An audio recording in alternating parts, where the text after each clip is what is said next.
C'est une artiste transgressive, ou une artiste aujourd'hui, on dirait, complètement contemporaine.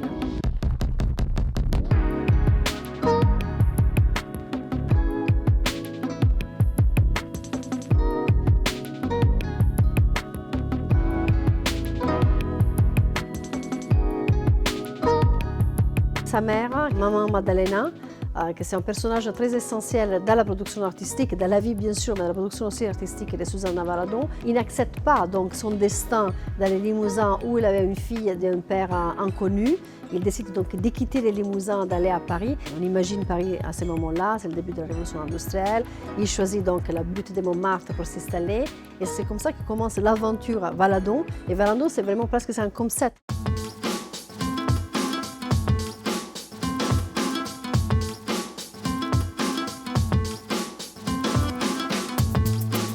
Très jeune, il va travailler comme trapéziste dans le cirque Medrano, des cirques médiques de la bohème parisienne. Une chute est déterminant la fin de cette expérience, mais pour elle, c'est très important. Il fait déjà partie de son mythe. À 15 ans, on la retrouve à la place Pigalle. La place Pigalle, c'était le centre où les grands artistes venaient à faire leur marché, et donc ils choisissaient leurs modèles.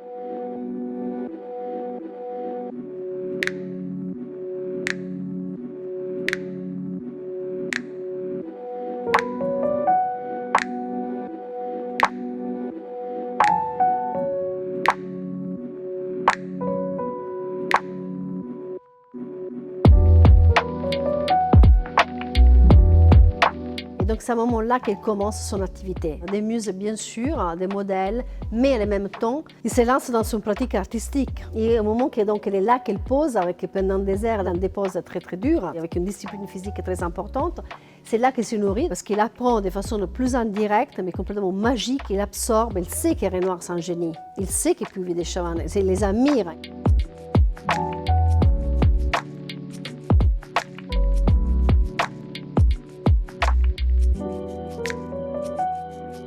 Et donc, il aurait partagé sa volonté, ce n'est pas son envie, sa volonté d'être artiste, d'être dessinatrice pour vivre des Chavannes, qui tout de suite lui dit que c'était juste impossible, qu'il était de l'autre côté et de l'autre côté devait rester.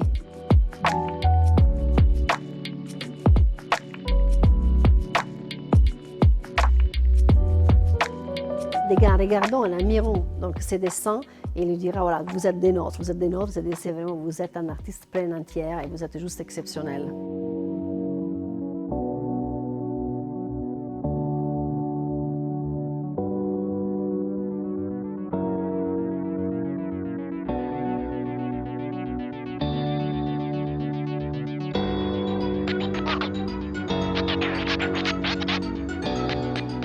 Avec Toulouse-Lautrec, ils ont pour moi la même âge. Toulouse-Lautrec dit, vu que tu es toujours avec des vieux, tu devrais t'appeler, enfin c'est une blague, tu devrais t'appeler comme Suzanne Léveillard. Il y a des tableaux de la Renaissance, notamment très célèbres sur ces sujets. Donc c'est un peu une sorte de parabole contre vraiment le harcèlement sexuel. En tout cas, Susanna Valadon, intègre Suzanne comme un prénom qui lui va, et un nom qui lui va parfaitement bien.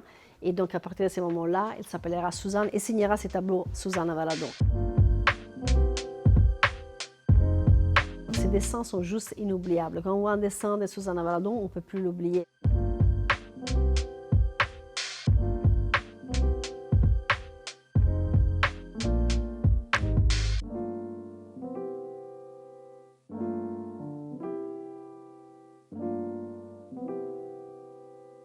C'est souvent des scènes, des bains, des toilettes. C'est des sujets qu'il va travailler vraiment pour tout le cours de sa vie. Donc il va demander des voisines ou des gouvernantes. En tous les cas, il y a des figures qu'elle trouve ça important pour elle.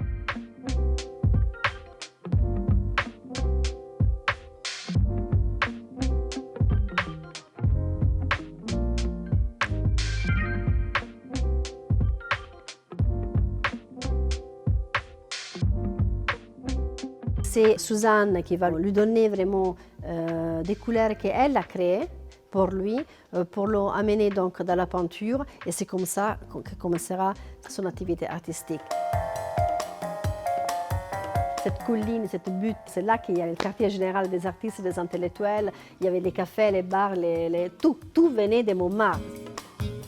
Une de ces rencontres merveilleuses et légendaires, c'est avec Erik Satie. Il y a cette rencontre, cette coup de foudre, les deux.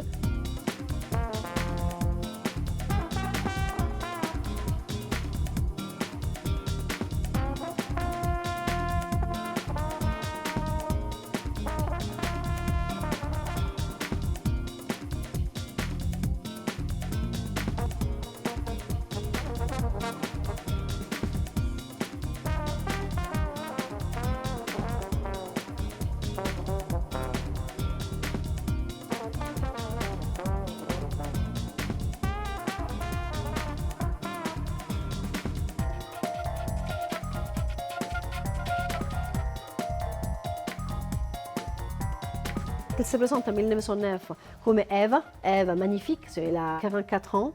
À côté d'elle, c'est son futur mari, André Hutter, un Adam.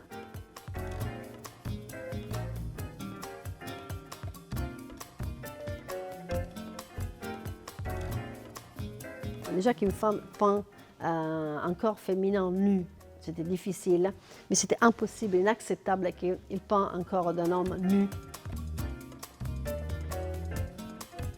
Les lancements défilés donc, de 1914, Suzanna Verdon le présente donc, au Salon des Indépendants de la même année. Elle est immédiatement rayée et contestée pour son caractère subversif et amoral.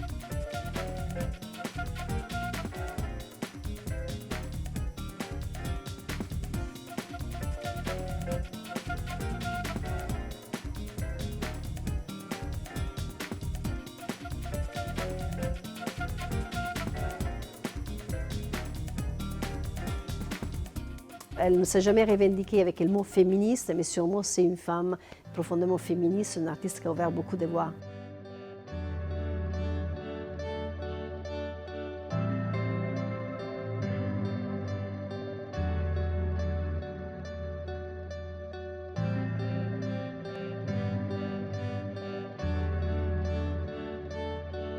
Il fait une vingtaine d'autoportraits dans sa vie et son dernier autoportrait qu'on connaît, c'est celui de 1931. Là, elle est nue avec un fil de perles, avec sa coupe courte. C'est vraiment les années folles. Hein. Donc, il se présente encore une fois avec son regard très, très intense.